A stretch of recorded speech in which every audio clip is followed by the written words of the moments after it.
안녕하세요. 김광삼 찐국TV 김광삼 변호사입니다. 오늘은 많은 분들이 생각보다 모르는 범죄, 통신매체 이용 음란죄에 대해서 알아보도록 하겠습니다.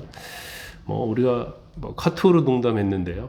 DM 보냈을 뿐인데요. 상대방도 답장을 했는데요.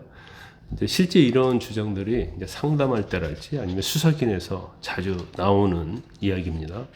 그런데 이제 본인이 장난이라고 생각했어도 상황에 따라서는 이게 성범죄가 될 수 있다는 것을 아셔야 한다는 거예요. 그래서 오늘 영상에서는 통신매체 이용 음란죄가 무엇인지, 또 이런 경우에 어떻게 처벌이 되고 어떤 경우에는 또 무죄가 나오는지 실제 이제 판단 기준에 따라서 쉽게 좀 설명을 드리려고 합니다.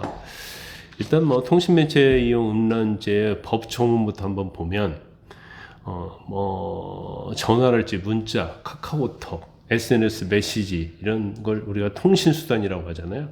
이런 통신수단을 이용해서 성적 수치심이나 혐오감을 일으키는 내용을 상대방에게 전달하는 그런 범죄입니다.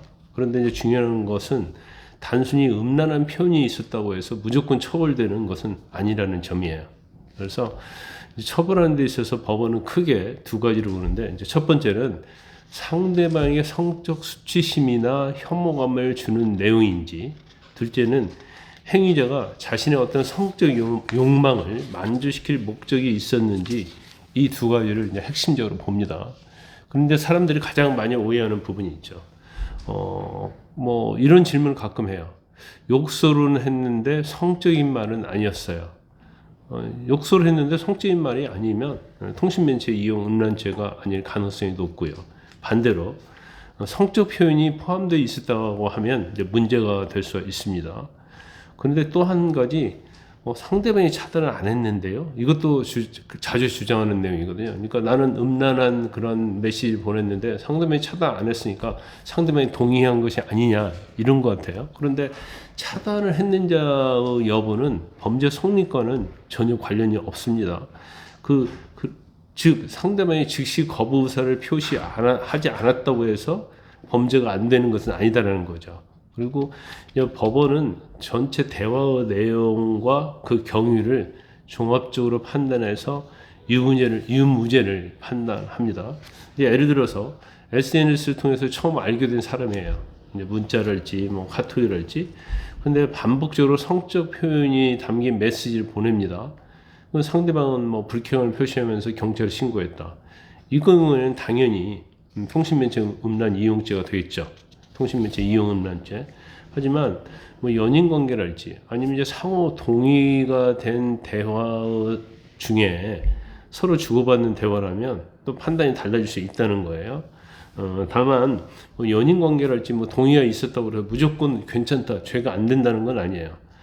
중간에 상대방이 의사가 동의를 하지 않는 의사가 있었고, 그럼에도 불구하고 반복적으로 이루어진 경우는 문제가 될 수 있다는 거죠. 결국 중요한 것은 대화 맥락이랄지 상대방이 어떤 반응을 했느냐, 또는 메시지 내용이 무엇이냐, 또 반복성이 있느냐 없느냐, 이런 부분들이 중요하다는 겁니다. 일단 수사 시작되면 가장 중요한 것은 메시지 원본이죠. 그래서 카카오톡이랄지 문자랄지 인스타그램의 DM이랄지 텔레그램 대화, 이런 것들이 전체 맥락을 보고 판단을 하는 거예요. 앞뒤 대화랄지 상대방의 반응이 어떻는지, 대화가 시작된 경유, 이런 것들을 종합적으로 검토를 해서 이제 유무죄를 판단할 수 있다는 거죠.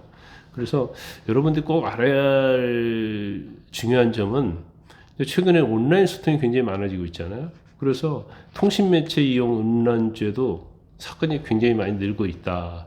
특히 SNS랄지 이제 오픈 채팅 사용이 굉장히 늘어났잖아요. 그래서 예전에 비해서 신고도 쉬워졌고, 또 일부는 온라인 공간을 굉장히 쉽게 생각하는 경우가 있어요. 근데 절대 그래서는 안 된다는 거죠. 그래서 상대방이 원하지 않는 성적 표현이랄지 반복적인 성적 메시지, 이런 것이 큰 법적 문제가 이어질 수 있습니다. 그래서 단순히 농담이었다랄지 잘 아는 사이랄지 아니면 뭔가 연인 관계랄지 그런다 할지라도 이러한 통신매체를 통해서 이상한 그런 언어를 자꾸 남발하면 처벌받을 수 있다는 점을 아셔야 합니다. 영상을 끝까지 시청해 주셔서 감사합니다.